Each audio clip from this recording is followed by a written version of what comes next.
Hey, I'm going to show you a couple of options today about how to deal with an inside 45-degree angle or any off angle, like on this wall or like you might see on a cathedral ceiling.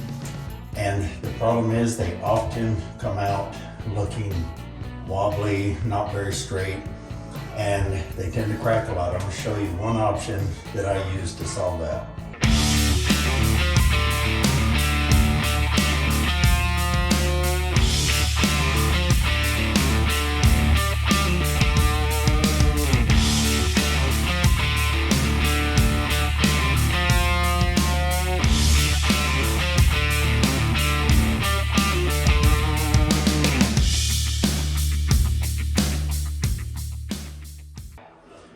Okay, so this is just a wall inside 45 or so, and it's basically the same principle as if I was doing a ceiling.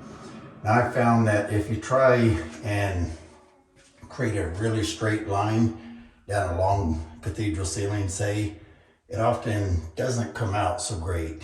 It often tends to be a little bit wavy in that.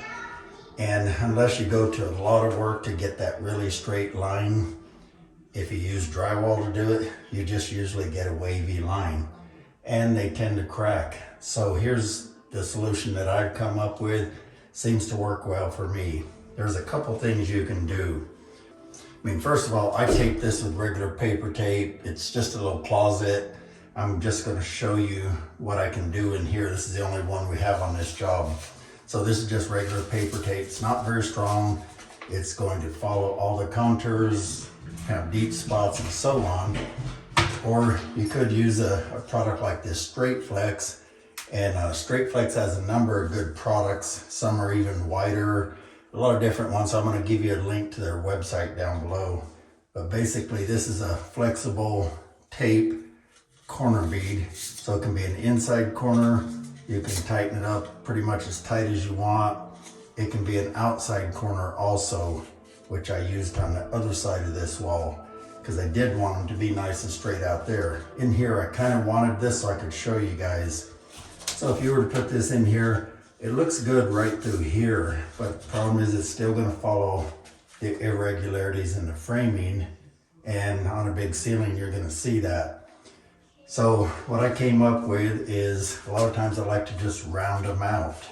But if you round them with mud, it's gonna crack, it's gonna be weak, so I use hot mud. You gotta make sure you use hot mud, which is fast setting joint compound. And the reason is you can put it on as thick as you want, pretty much, and it will not shrink hardly at all. It will dry really solid, makes this a much stronger joint through here. And because you rounded it, those minor waviness things in the ceiling, you don't see them near as much. So if you want to do that, let me show you how I go about it. And years ago, I came up with this little tool here, which is just a sanding disc backer. I put it on a handle and it would round things like this out when you want to. So you can round it fairly tight or a little bit looser. I still use this on some things, but I came up with another way too. What I do is I go and buy these cheap plastic knives and then I cut them to different contours. So you can see this one's for a sharper one. Okay, in order to end up with a nice symmetrical shape like this, say, you need an outline like this on a piece of paper. So start with your paper, fold it over, and draw from the crease over the radius. And then when you cut it out, you end up with a nice symmetrical shape. And this one's for a wider one. And then you put it in here, and the more you lay it down, the more you tend to round it off. So I think for this one, it looks like I'm probably going to end up going with this one, because if we stand it up like that, we get a pretty good contour. The more we tip it over, the wider it goes. So you just got to decide what works for you. So you just cut these contours, try and get them as even as you can, and you can cut all kinds of different contours. I've got a whole thing of cut knives of different shapes and that, because this is cheaper than trying to do it with metal knives. And they're nice and flexible, and they're cheap. You can throw them away if you happen to leave too much mud on. So let me show you the first step. So I want to lay, quite a bit of mud in here. to start with.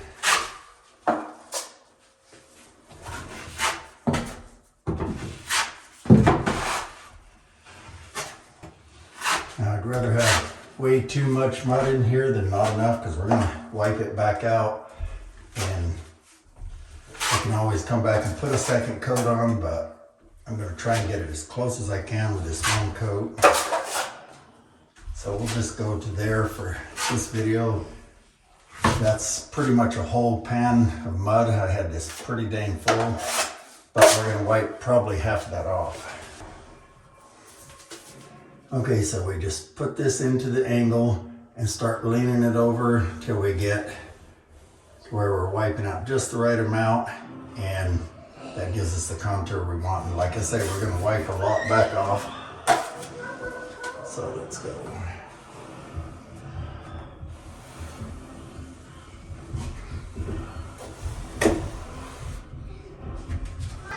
Might have even put a little too much in there, but I was trying to make a point here. It's better to have too much than not enough.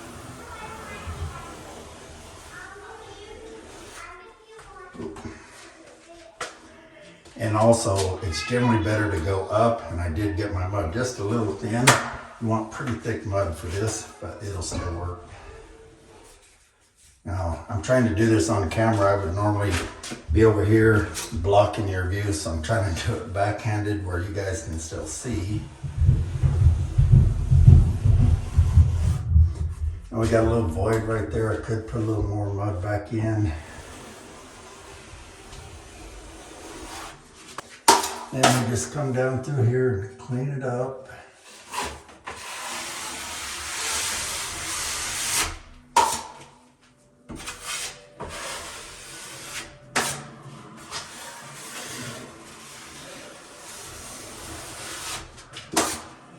And that's going to give us a nice rounded inside 45. Because it's hot mud, it's going to dry rock hard. It's going to be really strong. That's the way I handle it. Now again, on the next step, you'd come through and do one more skim coat of regular all-purpose, like +3 or something. Hey, if you want to increase your learning power 1000%, be sure to subscribe to my channel and hit that thumbs up. After you subscribe, look for that bell, click the bell, and you'll get notified of all the videos. Just depends on what you're doing. I'm doing a skip troweling in this house, fairly heavy to match their upstairs. This is a basement, so this might even be good enough because again, it's not going to shrink. Hey, if you really want to take your drywall mudding skills to the next level, check out my new ebook. I put this one out about showing you guys how to correct a lot of the mistakes you're making. Some of these tips and tricks are going to help you advance your skills quickly. I guarantee it. If you don't like this book, write me. I'll give you your money back. I've got a lot of pointers in there. You can read a whole lot more on my website at thatkiltedguy.com. But just click the link down below if you want to go to the website and pick this up. It's not very much money and it will help you out a lot. Believe me. Hey, did you remember to click the subscribe button and that bell icon right afterwards? That way I'll see you on the next video because I don't want to miss your smiling face. I'll see you guys then. Take care, everybody.